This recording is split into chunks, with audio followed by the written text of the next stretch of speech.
ससुराल दिल छू लेने वाली कहानी। राखी की अर्जित के साथ शादी को मात्र 2.5 वर्ष हुए थे।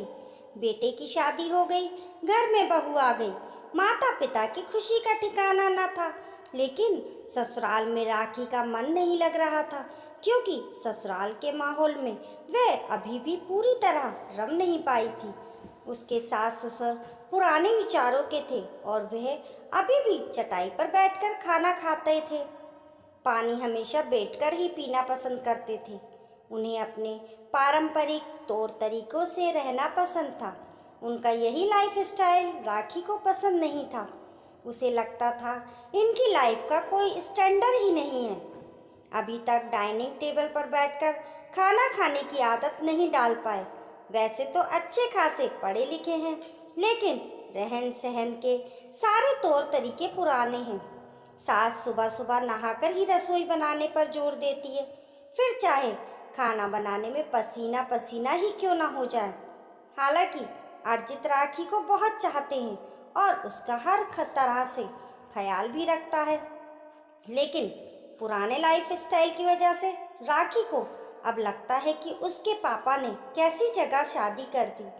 कितने सपने थे उसके विवाह के बाद अपने घर को सजाने के, लेकिन यहाँ तो सासू माँ के अनुसार मेंटेन किए हुए इस पुराने इस घर में उसका दम घुटता है। अपने मायके जाती है तब जाकर उसे लगता है कि जैसे खुली हवा में सांस ली हो। इस बार तो राखी ने मन ही मन निश्चय कर लिया था, अब की बार जब भी वह अपने मायके जाएगी तो तभी वापस आएगी जब अर्जित अलग घर लेने को राजी हो जाएगा। अर्जित से वापस इस घर में आने से साफ साफ इनकार कर दूंगी। आज राखी बहुत खुश थी, क्योंकि वह दिन भी आ गया जब राखी को अपने मायके जाना था। राखी का भाई उसे लेने के लिए आने वाला था। वह चहकते हुए जल्दी जल्दी अपना बैग पैक कर रही थी। तभी सासू माँ ने पूछा, बेटी कितने दिन में वापस आओगी? तुम्हारे बिना कुछ अच्छा नहीं लगेगा, जल्दी वापस आ जाना। राखी ने मन ही मन सोचा, अच्छा नहीं लगेगा या अब आपको आराम करने का टाइम नहीं मिलेगा। अब आपके आराम में खलल पड़ेगा और अब घर का सारा काम भी तो आपको ही करना पड़ेगा। पैरों में दर्द होने का ढोंग भी नहीं कर पाओगी।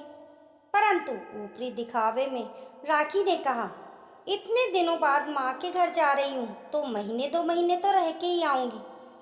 वहाँ जवाब सुन राखी की सास चुप रह गई। राखी मन ही मन में बहुत खुश थी, सोच रही थी अब इन खड़ूस लोगों से छुटकारा मिलेगा। मायके में पहुंचकर राखी ने चैन की सांस ली। उसकी माँ, भैया, भाभी और छोटी बहन सब ने उसको सिर आंखों पर उठाया। दिन भर बातों से किसी को फुर्सत नहीं मिली। हंसी मजाक के माहौल में कब शाम हुई पता ही नहीं चला। रात में राखी की पसंद की बेडमी पूरी, आलू की सब्जी, मलाई कोफ्ता और बूंदी का रायता माँ और भाभी ने मिलकर बनाए थे। राखी ने अपनी भाभी की बलैया लेते हुए कहा, भाभी तुम्हें अभी तक मेरी पसंद याद है? भाभी ने हंसते हुए कहा कि माँ जी है ना, याद दिलाने के लिए भूल कैसे सकती हूँ। राखी माँ के गले लग गई। माँ मैं आपको बहुत मिस करती हूँ, मेरी सास आपके जैसी क्यों नहीं है। फिर भाभी को देखकर उसने आह भरी और कहने लगी, भाभी आप कितनी किस्मत वाली हैं जो आपको इतनी अच्छी ससुराल और मेरी मम्मी जैसी इतनी अच्छी सास मिली। सुनकर भाभी और मम्मी दोनों मुस्कुराने लगी। बोली, कुछ नहीं।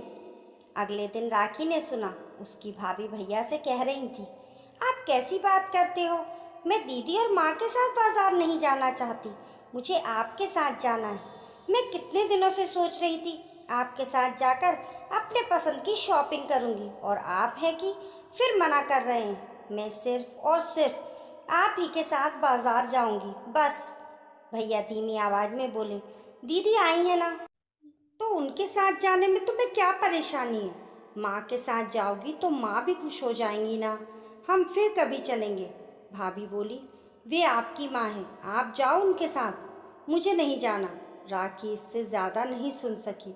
उसके कानों में भाभी के कहे हुए स्वर गूंज रहे थे, आपकी माँ, आपकी माँ।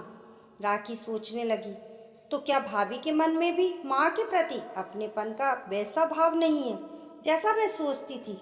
भाभी भी मेरी माँ को पराया समझती है। भाभी के पति की माँ भाभी की नहीं। अब राखी के अंतर्मन ने कहा, हाँ, वे तुम्हारी और तुम्हारे भाई की माँ हैं, भाभी की माँ नहीं, भाभी की सास हैं। तुम भी तो अर्जित की माँ को माँ नहीं सास ही मानती हो, लेकिन मेरे सास ससुर तो बहुत खड़ूस हैं।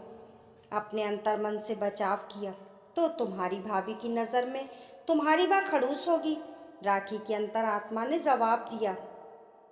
अब राखी को अच्छी तरह समझ में आ चुका था कि ये सब नज़र का फर्क है और दो परिवारों का फर्क है।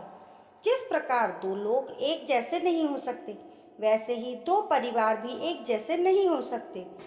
विचारों का अंतर तो होगा ही, फिर चाहे उसकी खुद की माँ हो या फिर उसकी सास। आज जिस प्रकार वे अपनी सास से छुटकारा पाना चाहती है, शायद ऐसे ही उसकी भाभी भी यही चाहती हूँ। नहीं, अब मैं ऐसा नहीं करूँगी।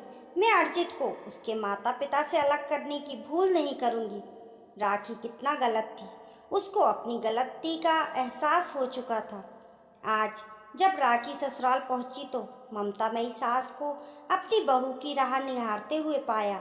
उन्होंने राखी को जीवन का सिद्धांत समझाया और उसके दिल में प्रेम का सागर भरा। दोस्तों, आपको ये कहानी कैसी लगी कमेंट करके ज़रूर बताइए और पसंद आने पर लाइक और शेयर करें। ऐसी ही अच्छी अच्छी कहानियों के लिए चैनल को सब्सक्राइब करना ना भूलें। मिलते हैं फिर एक नई कहानी के साथ, तब तक के लिए नमस्कार।